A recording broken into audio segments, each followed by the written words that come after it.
I'm Dr. Jeff Borenstein, President and CEO of the Foundation, and your host and moderator for today's webinar. Today, Dr. Rachel Klein will present a webinar entitled ADHD, Neurodevelopmental Disorder Through the Ages. The Brain and Behavior Research Foundation is dedicated to funding research around the world to identify the causes, improve treatments, and ultimately develop cures and preventative techniques for mental illness. The Foundation, over the past more than 25 years, has awarded over $300 million in research grants. I'm delighted to introduce Dr. Rachel Klein, the Fascitelli Family Professor of Child and Adolescent Psychiatry at New York University and Director of the Anita Saltz Institute for Anxiety and Mood Disorders. Dr. Klein is a renowned leader in research on childhood mental health. Her initial work, guided by a developmental model of schizophrenia, looked at social adjustment in early childhood as an important predictor of the lifelong course of adults with schizophrenia. Since then, her long-term studies of treatments for anxiety disorders, depression, specific learning disorders, attention deficit hyperactivity disorder, and conduct disorder have greatly enhanced knowledge of how best to tailor treatments to children and adolescents in order to decrease the long-term impact of mental illness.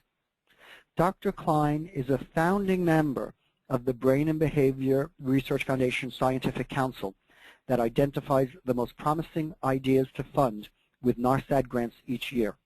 She is a recipient of the prestigious 2004 Ruane Prize for Outstanding Achievement in Child and Adolescent Psychiatric Research and received a NARSAD Distinguished Investigator Grant in 1995. This will be an interactive event. We'll start with Dr. Klein's presentations, followed by a question and answer period. To submit your questions, please use the Questions tab of the webinar control panel. You can submit your questions throughout the presentation. As your moderator, I will present your questions to Dr. Klein and will address as many as possible. And now, it's my pleasure to present Dr. Rachel Klein. Rachel, the stage is yours. Thank you so much, Dr. Borenstein, and thank you, all of you, for being here today. And I look forward to our discussion on ADHD. I think to structure what we're going to cover, or try to cover if we have time, is points about the diagnosis of ADHD, the controversies that it has generated, and further issues, but the most important one is the longitudinal course. What happens to individuals, young individuals who have ADHD into their adulthood. Dr. Klein, just one second. Yes. I'm sorry to interrupt. We have a problem. If you would be so kind to go back online. I am online. Regretfully, it shows that you are not. If you would be so kind to try again to click on join. Oh my goodness, I'm so sorry. No, it's no problem, please. I'm so sorry. How do we do this? You know what? Modern technology if you would be kind to go back to your email. I did. Yeah? Mm-hmm. I'm doing it. Okay. Did they hear what you said? Yeah. This is all online. So I'm on in the now. olden days it was called live television. So we're doing live television. I am on working now. And it's you up. have been made the presenter. Good. If you can now. Show my screen? Please do. Okay. I think we've solved it. Okay. Now if we can go to your slides. Starting to go to webinar. Do I go ahead? No, just click on your slides from your bottom ribbon where it says the PowerPoint. Yes. Please. It's not cooperating.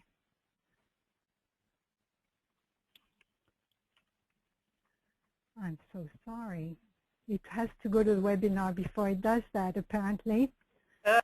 Just if you can click on your slides. I did. I assure you, Nico, I did. Okay. But, how about if you can watch your slides and I can show them from my desktop and you can tell me when to advance the slides? I think that sounds like a perfect plan. I think that's great. And in fact, when this calms itself, I can go back to my slides if need be. Yeah. Okay. But I think that'll work. Yeah. But let's let Nico do the slides. Perfect. Okay. Why don't we get started? Go right ahead, and just when you want to change the slide, Nico will change it. So the second slide is really a list of points that I will try to address, and it may be overambitious, but we'll do as best we can. And if we don't cover everything, you will have the slides to refer to should you want to. First, let me say that ADHD is not a new invention. The next slide, please, Nico. And it shows a timeline, and the timeline could even further back and even forward to DSM-5. But the first time that children we now refer to as ADHD were actually labeled was in 1930 with the name of minimal brain damage and then brain dysfunction, etc. Until now, it is solidly called attention deficit hyperactivity disorder. Now, it's important to, next slide. How do I tell you next, Nico? Just say next. Please. Yes? Yes, yes. We diagnose ADHD based on a child's behavior, but not what we observe, but what we are told by important people around the child, parents, caretakers, and teachers. However, next, it's important to, in spite of the fact that the behavior is used, that it's not normal behavior that we look for, but they're exaggerations of normal behavior. And we can show that there are normal behaviors that do not get diagnosed. And when we do diagnose a child, next, we have to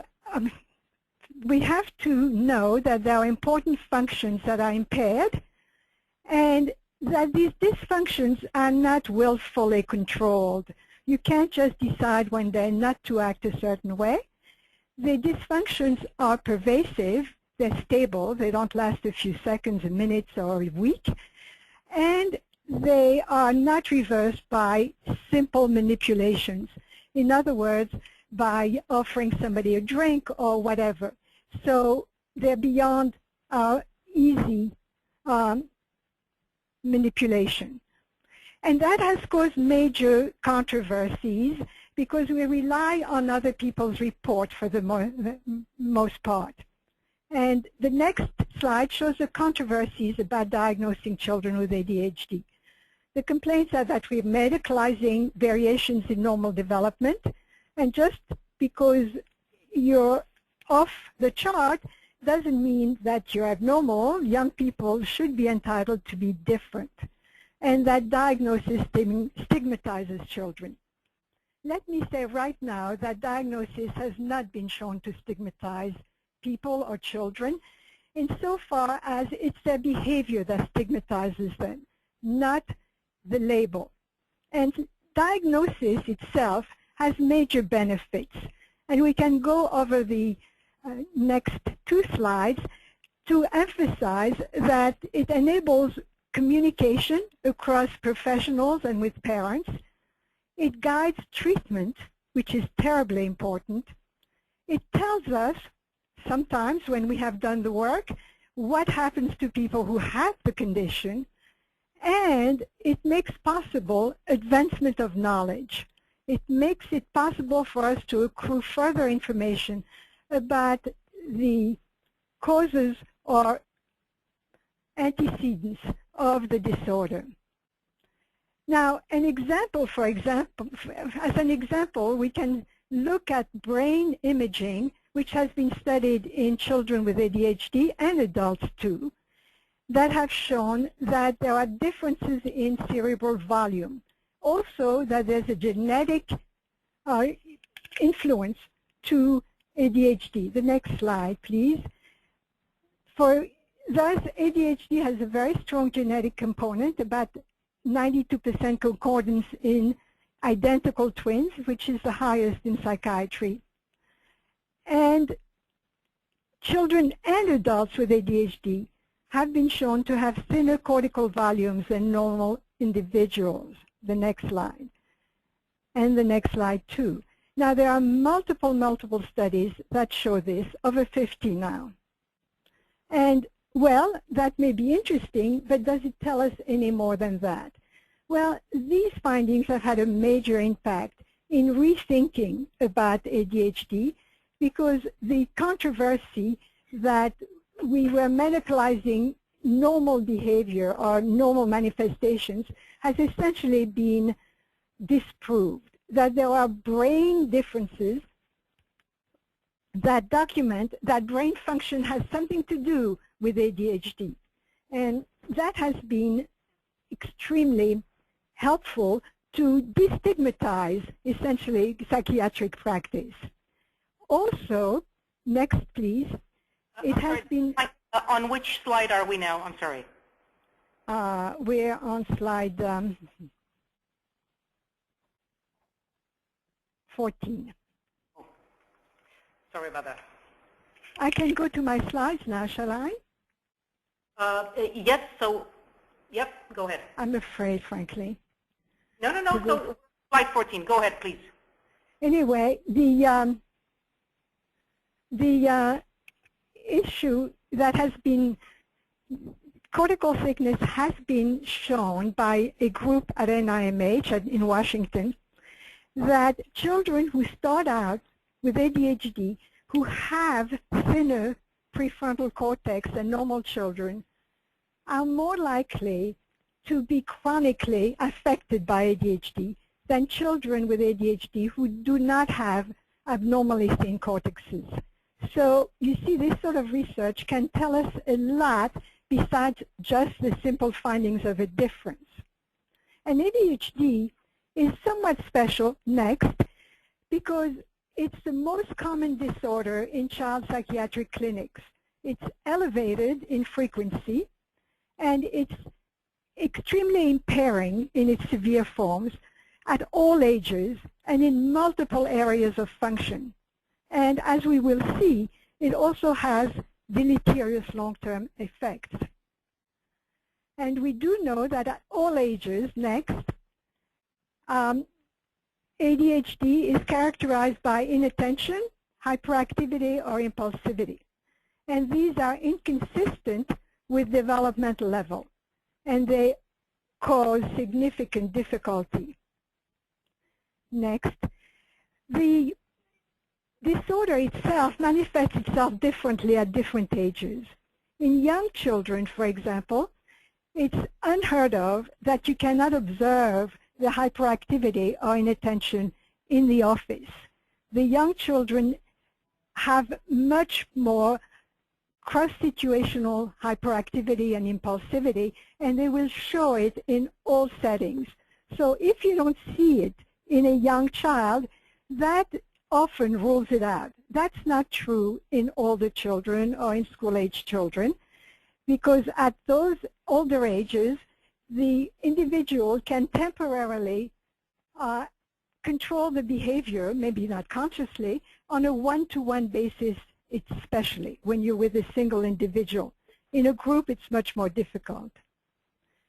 As I mentioned, next, we have inattention, and I gave some examples of what we mean. Next, hyperactivity, and also some examples, and impulsivity, and some more examples of what we refer to.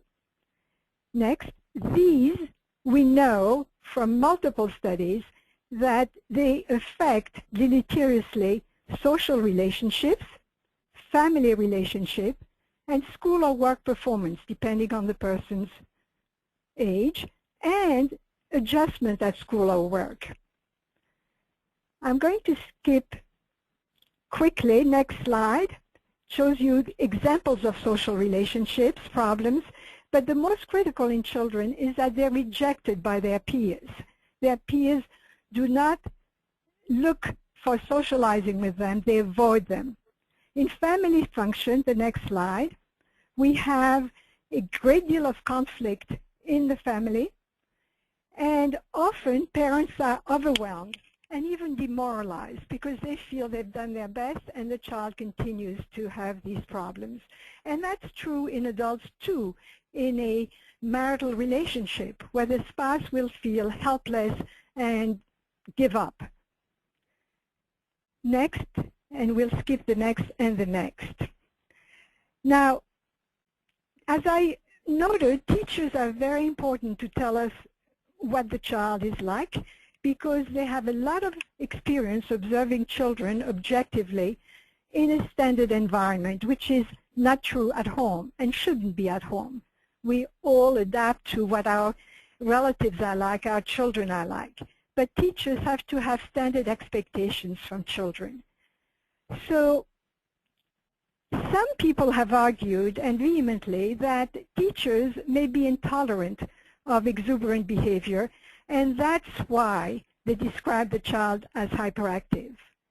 It's understandable that parents will feel this way, but it's unlikely. And let me show you what we found. Next, we had individuals go into the classroom who did not know why they were there, and they observed a child with ADHD and an ordinary peer, other kid. And here is their ratings of interference. The blue are the hyperactive children, ADHD, off task, gross motor activity, and this is an average of multiple observations, non-compliance, and out of chair. You can see that on every measure, especially interference, the children with ADHD are rated as different in the class. It wasn't just the teacher's bias. So now that we know the impairment that occurs with ADHD, a major concern has been what happens to these children. What can we expect? And there's no parent who doesn't raise this in the clinician's office. So let me tell you about a study we've done. And I mentioned specifically our study because I say story because it makes a good story, the study. It's the longest longitudinal study of children with ADHD. We diagnosed them when they were on average 8, between 6 and 12. Next slide, please. And we followed them till they were 41, 33-year longitudinal study. Now, not all the children that we were referred had what we call cross-situational ADHD. By that we mean that they're hyperactive or have difficulty at school, at home, in various situations, in various settings. They may be difficult in school but fine at home, etc., and vice versa. Does that matter? Next. I'm sorry, Nico, what do you see now?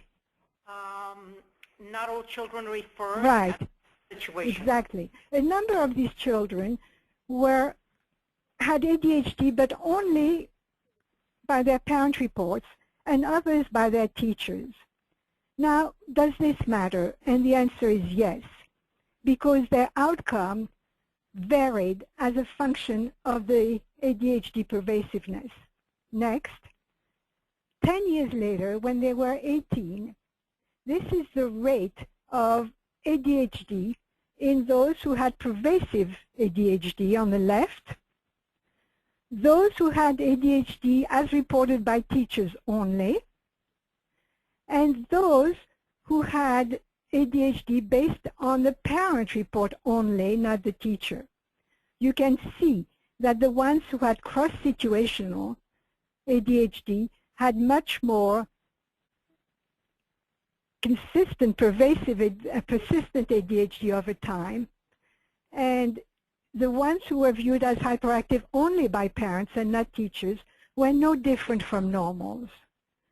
So the next slide shows you also the rate of conduct disorder, and this is a disorder that reflects antisocial behavior, kids who lie, who steal, who truant, who don't go by the rules, who fight. And the rate of conduct disorder when they were on average 18 is the same between those who were hyperactive everywhere or had ADHD at home and school and the ones where only the teacher reported it.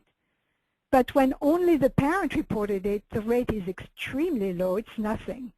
And there are few normals who do have it. So here again, I want to emphasize when we talk about ADHD, and when I'm going to talk about it, we're talking about children who have these problems in multiple areas, in multiple situations, not just here or there. And that turns out to be a major issue. Now, we talk about children with ADHD. I just want to give you the flavor of the children we studied. Next, I have two brief descriptions to communicate this to you. Next, here's a 6-year-old who was in first grade when we saw him. And according to his history, there had always been complaints about his behavior back from nursery school. And he had fallen, had a concussion because he would not sit still. And the teachers said they could not control him. When we saw him at 6, in school he was described as uncontrollable, will not sit for a minute, disruptive, and he was isolated during lunch because he created too much havoc in the lunchroom.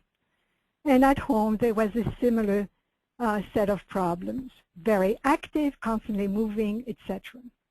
And this child was described as trying to behave, but said he couldn't help it. Then we have a slightly older child, 8, who was in 3rd grade, who was described as having, in the past, by the way, ADHD is a disorder that we base on current function and history. It's not just now, but also before. How were you? What happened to you? And that's going to be a major challenge in diagnosing older people and adults, older children. So Francis was described as always having been hyperactive, even as an infant. And even the pediatrician complained. When we saw him at 8, he was described in school as lacking self-control, having a short attention span, being disorganized, forgetful, impulsive, constantly moving, and other children were annoyed by that. At home, he didn't sit still, extremely active, constantly running and jumping, didn't follow directions, and didn't listen. So these were typical children, and I just wanted you to appreciate what we mean, what I'm going to mean when I talk about these youngsters. And let me tell you what we found in their later development. Next.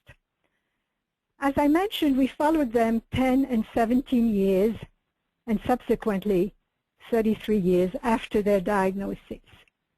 Next. And we also had non-ADHD children as comparisons, whom I will refer to as controls, who were in the same geographical area, but who did not have ADHD as in early childhood. And the children with ADHD had worse academic performance, had completed less schooling. In fact, by the age of 41, 32% had not completed high school, whereas 5% of controls hadn't. That's a tremendous difference. They had poor social functioning, poorer, and lower jobs, occupational rankings.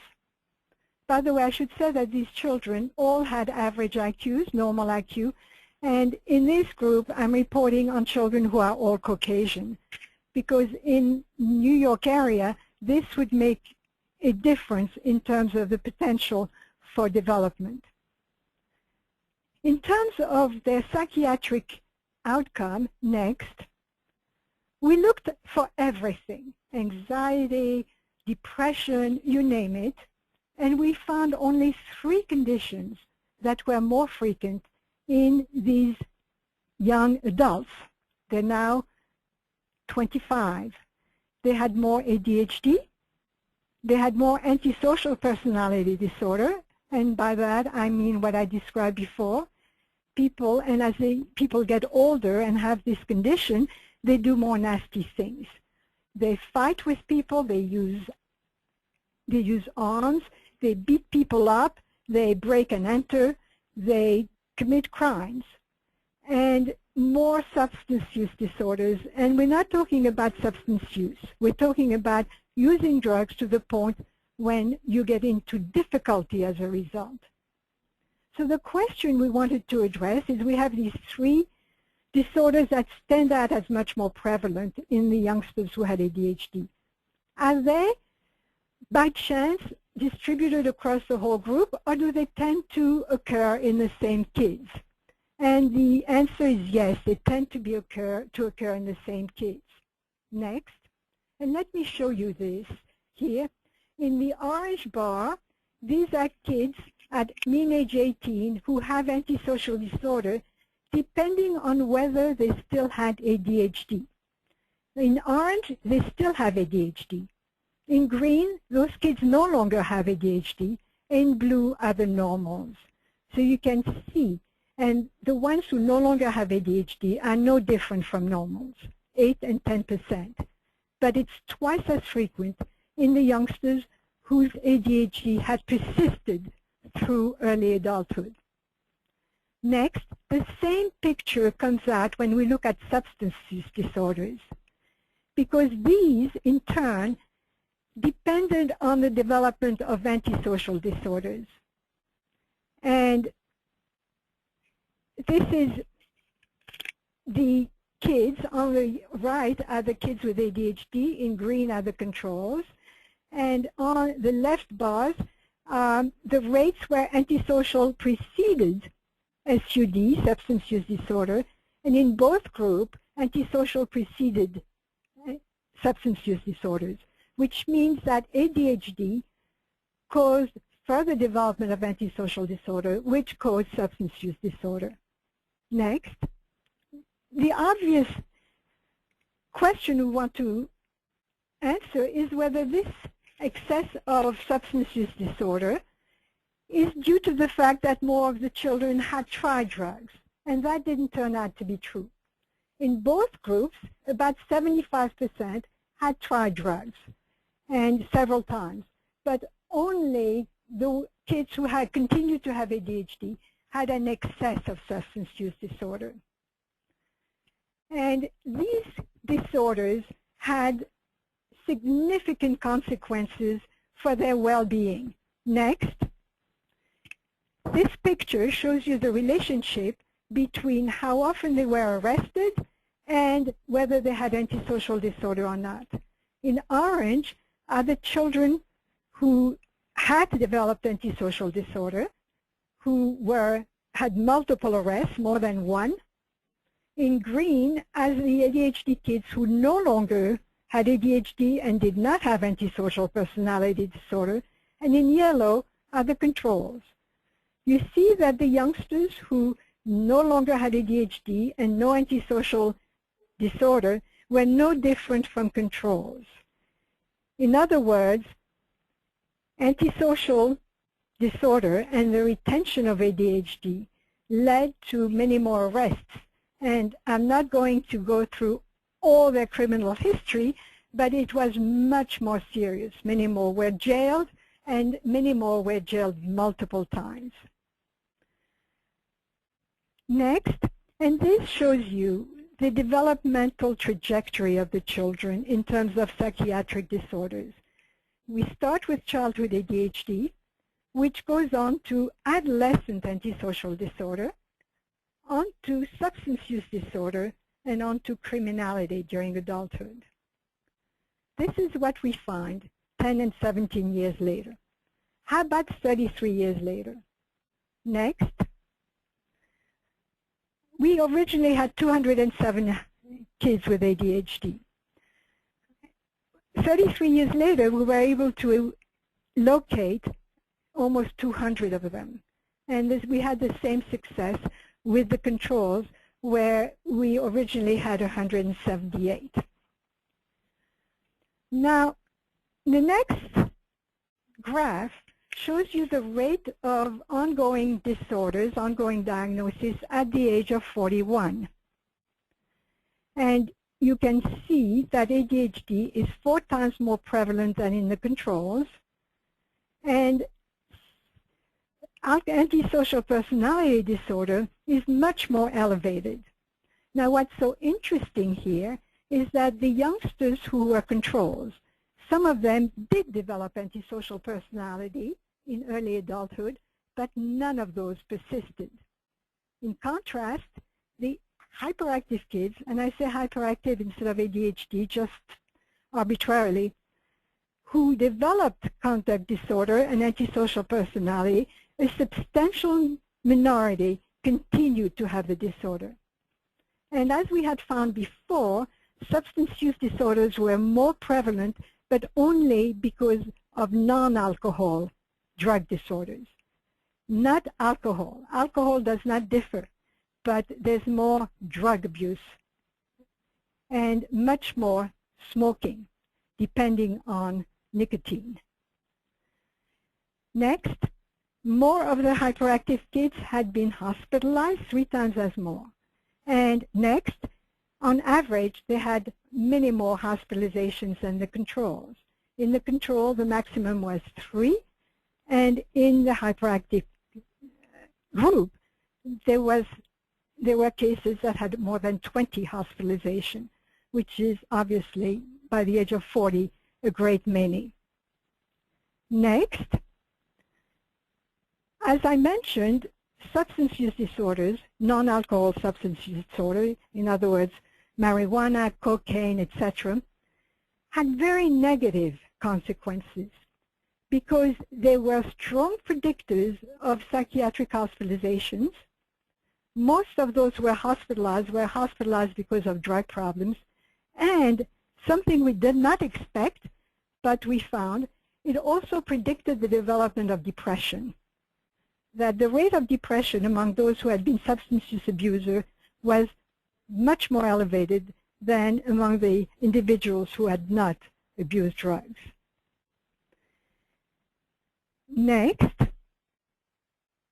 my dear friends, we know that the children with ADHD get into a lot of trouble in adolescence. That's when many things go wrong. And by the way, that's true of adolescent boys in general, even if they don't have ADHD. In males, adolescence is a high-risk period. They do stupid things to show off, to test the world, to prove they're above it. But how about in adulthood? And nobody's really looked at whether, if you had ADHD as a child, will you get new problems as an adult after you're 21. We know that before 21 a lot happens. The next graph, shows you the rate of disorders in the hyperactive kids in the ADHD group and among the controls. The rate of disorders that began, that had a brand new onset after 21, that had not started before. And to make it very quick, there was no difference between the two groups where the ADHD kids had more disorders than the controls. You'll see there are 2 significant differences for any alcohol and for any disorder. And those 2 differences are due to the fact that the controls developed more abnormality. Now, why is that? Well, I would say it's not that they're more at risk in general, it's that whoever was at risk among the ADHD kids had been captured in adolescence. That by the time they made it in adulthood without getting into serious problems, they did no longer get into trouble. Next, so contrary to expectation, as adults, the children with ADHD did not develop new psychopathology more often than the normal kids. And next, we concluded that the persistence of ADHD, which started in childhood, caused a lot of problems in adolescence, and those problems were the cause of all the negative outcomes later on. And what's really important for clinicians and parents to understand next is that the period of danger for children with ADHD is limited to adolescence. Now we're talking about relative differences, because things go wrong for anybody, but we're talking about, does it go wrong more often for them than for these than those? Now, it doesn't mean that in adulthood, the ADHD children were not worse off than the controls. They were. But all their disadvantages had begun early on. And these findings stress next the importance of continued monitoring and treatment of children with ADHD, even when you first see them or you first refer them as children. They don't have conduct disorders, which our children did not. Next, and this is an illustration of the relative differences between kids who at 18 no longer had ADHD, that's on the left arrow, versus, those who continue to have ADHD, which are on the left arrow, and those who no longer had ADHD at 18 in the right arrow. And you can see that through the ages down to 40, they are very different. Well, do we have time to talk a little about treatment? Or would you like me to stop now? No, please continue. This is great. So please do speak about treatment. Next, well, you probably all know that stimulants, psychostimulants, have been used in ADHD for many years. And they were discovered in the 20s. Since then, we have many versions of them. And we have oral and patch delivery, short and long acting. So we've made a lot of progress. The history of development of these stimulants is very interesting. They were essentially discovered by accident, and that's not unusual in psychopharmacology or in clinical pharmacology. There are also, next, non-stimulant medications. But these don't have nearly the same value as the stimulants. And they're never first-line treatment, except sometimes when you're treating somebody who abuses drugs. Then you're reluctant to give them a stimulant, although that's also controversial. Next and next. I'm sorry, we have two slides duplicated. We're going to go to slide number 36, I think. Studies of psychosocial treatment? 63. 63. Sorry, I don't have the numbers on my slide, so I have to look. There are, for many years, people have clamored that it was absolutely essential to find alternatives to medication. And you can't, everybody has to appreciate that this is really a valid concern and one that has to be addressed. So various attempts were made which were not very successful. So two groups decided to really try their best to do the Cadillac level of psychosocial treatment or psychotherapeutic treatment and compare it to medication. Next, the first one was what we call the MTA study, multimodal treatment study, which was 14 months, which gave extensive psychosocial treatment combined with medication or not. And the work was done with parents, teachers, and children. And over 14 months, there was no difference between, medication was far superior to the intensive behavioral treatment, and the combination of medication and psychosocial treatment was not better than medication alone, which shocked everybody. Then we have another study, of which I was part, where we had children, again, with this combined ADHD. They weren't just trouble at home or in school, but everywhere, where a third, they were all treated with a stimulant for 2 years. A third of them got nothing but a stimulant. A third also received very active multimodal treatment, and a third received a mock multimodal treatment, a fake one, all for 2 years. And the next 2 slides will show you the difference across the 3 treatments over 2 years. Next. You see they're all on medication and they get much better very quickly, but there is no difference between medication alone and medication with this very ambitious treatment, where they came 3 times a week with parents, kids, etc. That's on parent rating scale, so even the parent didn't see a difference. Next is what we observed in the classroom in terms of the 3 treatments. Here again, there is no difference given medication alone or in combination with a very elaborate psychotherapeutic help. And next and last,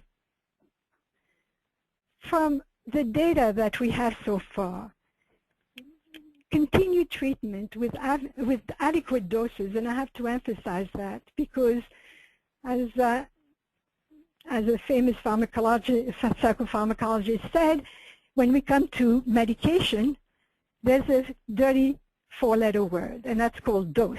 You have to give an adequate dose to have a good effect. And with adequate dose, ADHD can be well managed. Combined treatments are helpful to parents because they can cope with the child better, or with the spouses because they can cope with their spouse better, but they don't change the symptoms in the individual per se. They're just handled differently and are better tolerated and understood. And with this observation, I'd like to end our discussion and leave time for your questions. Thank you so much.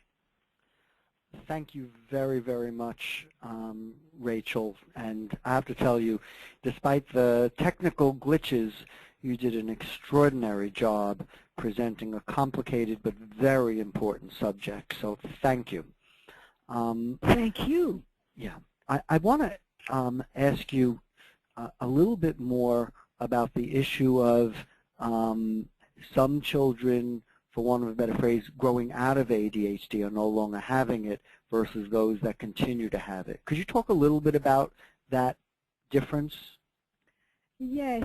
I must say that it's very puzzling because it's very hard to figure out who is going to have the good luck of not having ADHD anymore. What we did find is that even though the kids we diagnosed with ADHD could not have conduct disorder, some of them had some antisocial behavior. It didn't reach the point of having this being a significant psychiatric condition. But it was the children who tended to be excessive liars, who were aggressive, and those, I mean, not badly, otherwise they might have been diagnosed, those had a tendency not to get better. So early on, even among kids who aren't very behaviorally problematic in terms of their social conformity, a little bit of it is bad for you. But that's the only thing we can really put our finger on. Some people find that parental history is important. We didn't find that, but you know, there are all sorts of groups, etc. So it could be that in certain circumstances, parent history does matter. Our parents as a whole were remarkably well put together. And how do we know that? Well, we evaluated them, and also at the time we did these studies in 1970s, we were very careful, and we had the children come to the clinic many times a week. And that was very demanding. The parents were willing to do that to help their kids. So there could be differences in other groups, but in spite of that, a lot of them, I would say about 25%, turned out very badly. But some of them were extremely successful. And let me say that even though, as a group, the ADHD kids at 40 make less money than the controls, and the difference is large. It's $40,000 a year difference. on average, their income is higher than the average income of New York State white males of 40. So they're not doing very badly. Some of them are, but on average, they're not. So they can manage, provided that we can stop this cascade of disadvantage, especially drug abuse. And by having the child, the teenager, receive treatment, talk a little bit about the impact that has on this drug abuse issue.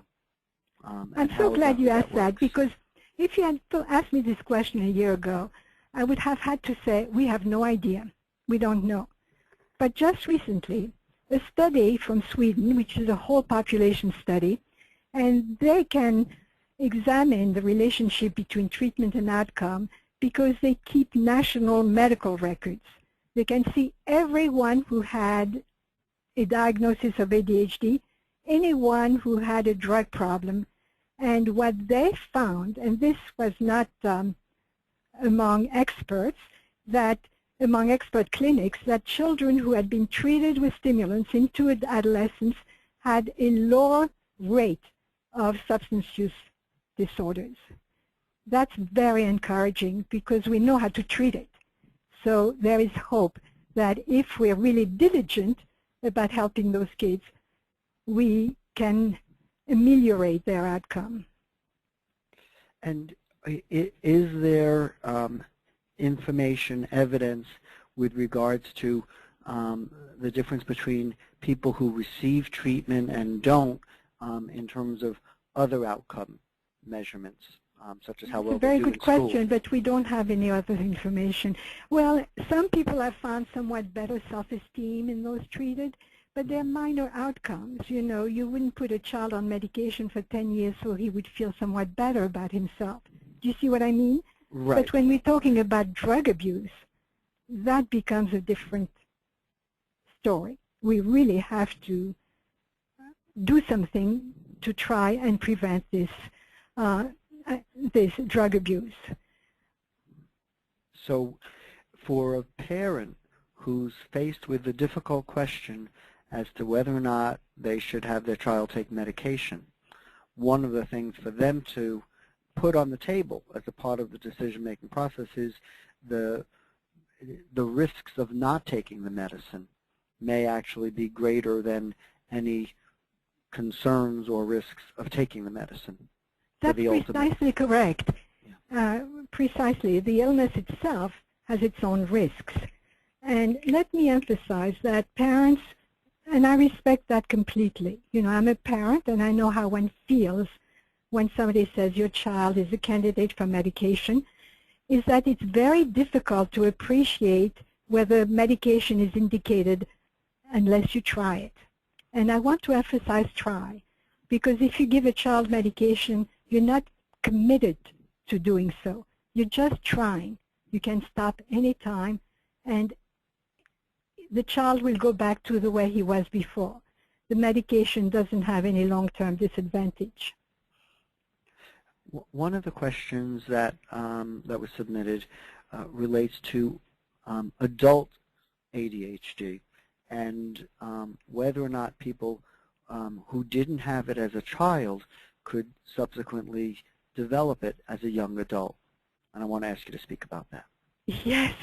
As a young adult, I think I would have to say that's doubtful. What could happen is that a child who is extremely bright manages okay and sensible through life, and then essentially hits a level where the demands are really high and discovers that he cannot manage. And that can happen because you then have law school, medical school that require hours and hours of effort. The problem with attention in children with ADHD and adults is not that they can't pay attention. They're very good at turning their attention. They cannot sustain it. And if you're very smart, you can understand math or whatever very quickly. You give it the least effort possible, and you do a reasonable job. But later on, you discover that it's not so easy. The bar has risen.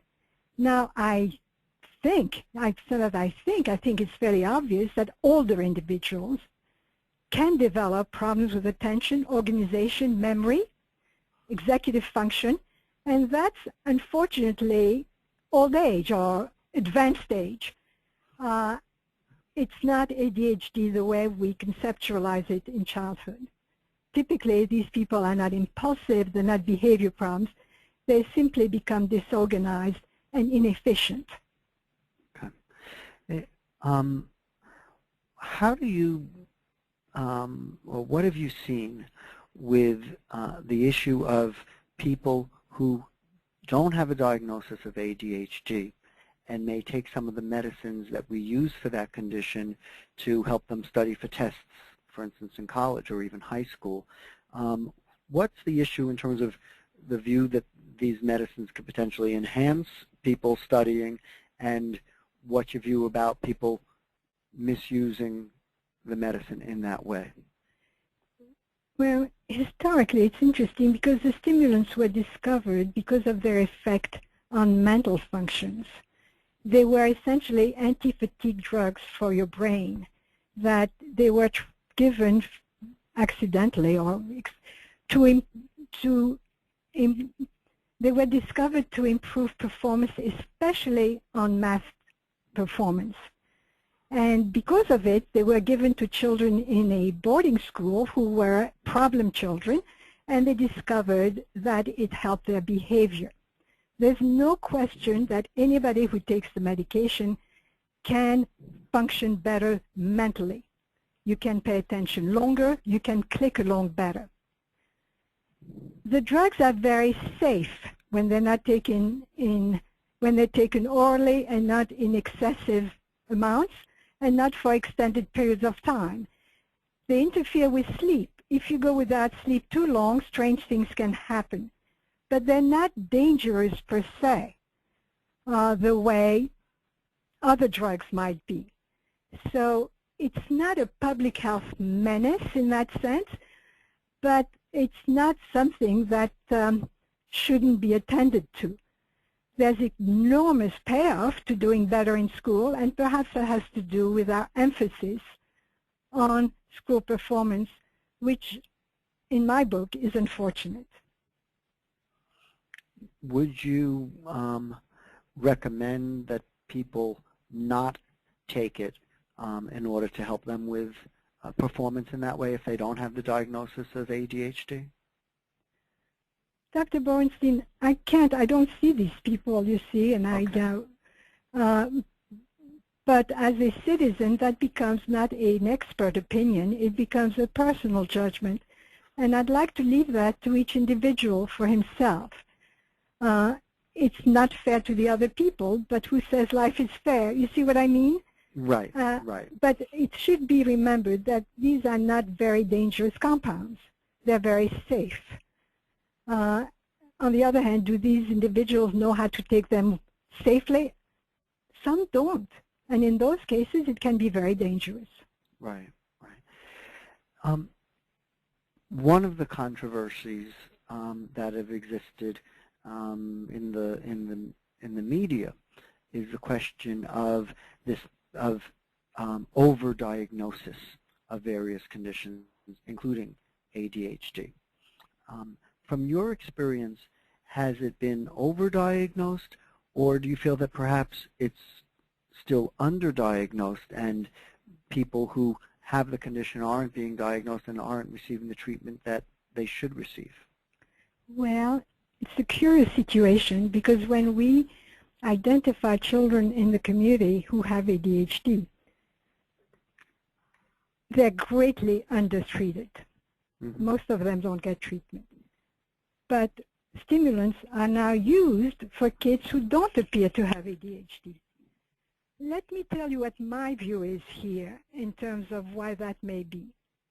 We just mentioned the effect of stimulants on performance. You have a lot of children who have a slow mental tempo. They don't click along. They're not limited intellectually, but they don't make the connections as quickly as they should given their ability. Medication, the stimulants help that. And I think a lot of kids are treated for this slow mental processing. Now, in this country, you cannot prescribe or get reimbursed for treatment without a diagnosis. And you cannot get reimbursed for stimulants unless you have ADHD. So what does the clinician do? He may give stimulants for some other reason, but will put down ADHD. That's not true in other countries. You can treat people without having a diagnosis. So I think to some extent, maybe not all of it, but our system of care and recording of care influences the rate of, the official rate of diagnoses. Does that make sense? Yes, yes, that's a very important point that you're making, and a subtlety that's often missed in the conversation. Finally, I want to ask you one more question. When someone is being diagnosed, what should they expect? What types of tests, questions, what goes into that evaluation to make the diagnosis? Oh, that's really an excellent question. Unfortunately, there is no test for ADHD, and I know that most universities, academic settings, require testing. And this testing is very expensive. At least in the New York area, it's thousands of dollars. And to put it very simply, it contributes nothing to the diagnosis. A person on a one-to-one can perform well, but it doesn't mean that in a situation where you're actually stressing the system, you will not pick up the abnormalities. Also, these tests are not that good. We don't have a good test of sustained attention.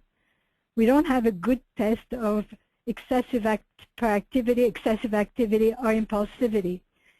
So the diagnosis has to be a clinical diagnosis, but I think you should be suspect of any diagnosis that takes place without a careful history being taken. That is very important for sorting out the various reasons why a child behaves different ways. So as with other psychiatric conditions and other medical conditions, a careful history is a crucial part of the Absolutely. diagnostic process. Exactly.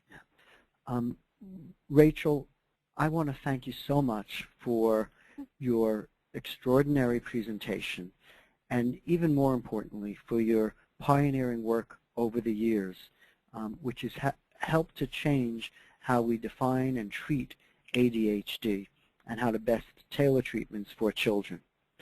I'm looking forward to continuing to work with you. Well, I'm sorry, there's so much more we could have said. Yes. But well, we're going to have you back for another one, so don't worry. And this time we'll make sure the technical. And thank you, everybody. Yes. I also want to thank our audience for joining us today. The Foundation, through our grants, is dedicated to improving the lives of people with a wide variety of psychiatric conditions. And I want to thank you for joining us in that mission. All of the research we fund is made possible through private donations. So if you'd like to make a gift, please visit our website, bbrfoundation.org, or call 1-800-829-8289. This webinar has been recorded, so if you've missed any portion of it or would like to tell a family or friend, please encourage them to watch our webinar and listen to our webinar at our website. I hope people join us next month when we hear about a very different topic from Dr. Bruce McEwen. Dr. McEwen is the Alfred E. Mirsky Professor and head of the Harold and Margaret Milliken Hatch Laboratory of Neuroendocrinology at Rockefeller University. And he'll speak about brain plasticity. What is it and why is it important? That will take place on Tuesday, April 8th at 2 o'clock Eastern Time. Once again, thank you all for joining us, and Dr. Klein, thank you so very, very much. Thank you so much, and thank you for giving me this opportunity. It was a delight. Thank you, everybody. Take care.